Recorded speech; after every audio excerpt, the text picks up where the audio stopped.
Hi everybody, Desmond Fuddock, and today I'm joined by Ken Coyne from OpsTalent. Welcome, Ken.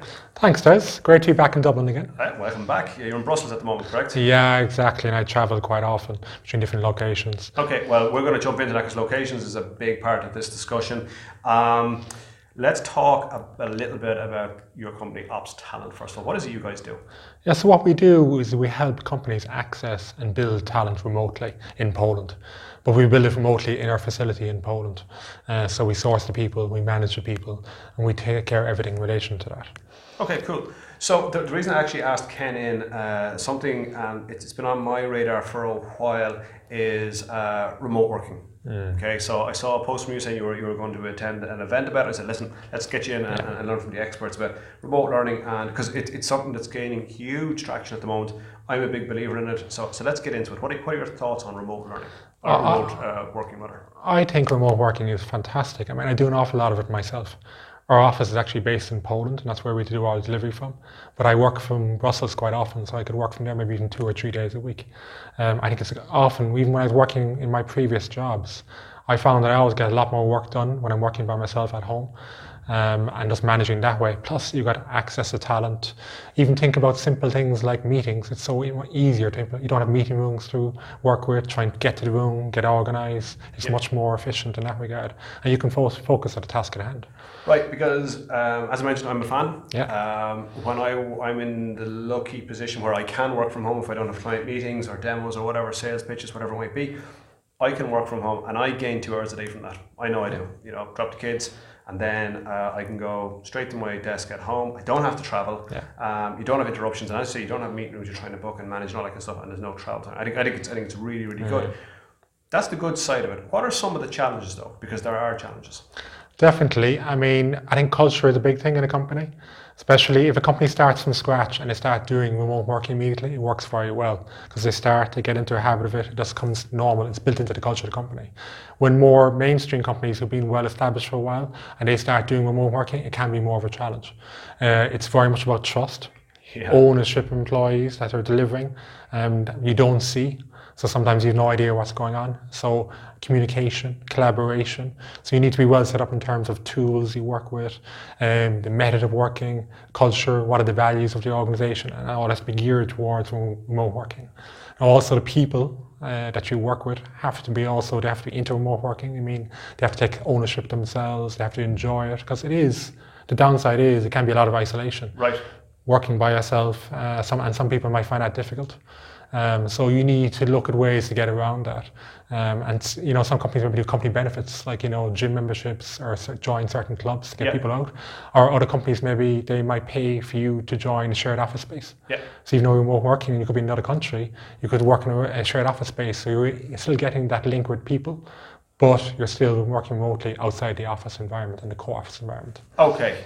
So there's one key word in there that you used, and I'm glad you brought it up, and that word is trust. Because when I talk to people about remote working, they say, oh well, people will DOS, or they'll do whatever.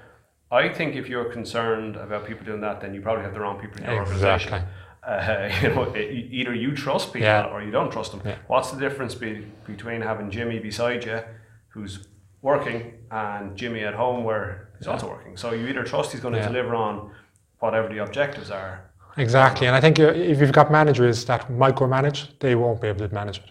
If they're watching everything and they need to know about everything that's going on, they just won't be able to work with this kind of environment. Yeah. You need to have that facility of openness, encouraging people to work by themselves independently and enjoy that and take ownership and delivery. But also I think it works well for certain types of roles because things like in the tech space, which I'm involved a lot in, when it's an agile based environment and you've got daily stand-ups and you've got deliverables, user stories, it works really well in that space. Or if it's a particular task like customer service, a particular market that you can work with. Also the benefit I find of remote working is that companies, if they're working in international space, so you can cover different times in terms of different clients, in that regard works really well. You can have multilingual people, people from different backgrounds, diversity, you're getting access to all this. This brings so much more into your organization. It's just fantastic and opens up some ideas, generation. As I say, I am a huge proponent of it from a work-life balance perspective in particular, like, you know, people have kids, you could drop them off, you're there when they get home, you can do a bit of homework with the kids and get that done, and it's so important, particularly when they're younger. Brilliant. Now, you mentioned something on, you need to be set up from a technical perspective. What kind of tech are we talking about? Are we talking about things like Slack, you know, or you know, different tools? Can you talk me through some? Yeah, there's a combination of things. Like, for example, in our organization, we use Google Docs. Okay. It's all around collaboration. I mean, I worked with a client recently, and we had a solution design document in a Word document, but then they wanted to feed back the changes on an Excel sheet. I just thought it was so old style way of working. Whereas you got a collaborative document, you're all updating the same document, you're giving your feedback in the document. It's much more efficient way of time. So like Office 365, it's all in the cloud now. Yes. Slack is a way of communication. Video is really important. So things like Zoom or you know, Skype. I think it's still important that you need to see the people. And I always encourage regular daily videos, one-to-one videos, very important to get a feedback. You have to build a rapport with people as well. And also you need to invest in it. I think you need to definitely do get-togethers at least once or twice a year if possible. Again, it depends on the budget, but that really adds to the rapport. You know yourself, when you go out with the colleagues outside of a work environment, it's just building that bonding with the team. And it's difficult to get that when you're completely remotely all the time. Isolated. I think as well, it might depend somewhat on the, as you mentioned, on the job. You know, what is the job we're talking about here? I know software development lends itself very well to that to a certain extent. But also building stuff in isolation can be a bad thing as well, you know, where you're coding away, and I did a lot of development, software development that is, and I would have found you're nearly better off with headphones on, and you know, you blast through stuff. But the downside is then, well, you might lose connection with what the goal is here, and you're off building stuff that maybe it's not exactly on point. But then that's back to you having regular meetings, you touch base, and you do all those good things. Okay. So what would we say are the 3 top tips then for remote working? If we're to call them out and say, right, in this order, I think this is what you need to really address. Number 1, culture. Okay. You have to build in that culture, and it has to be a daily culture.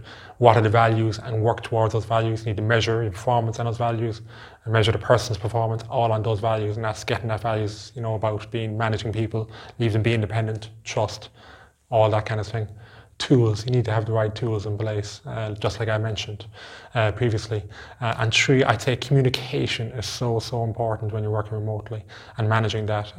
And you know, daily stand-ups or every couple of days, depending on the type of work you're doing. Regular feedback, one-to-ones, creating that open environment, but also creating a fun environment.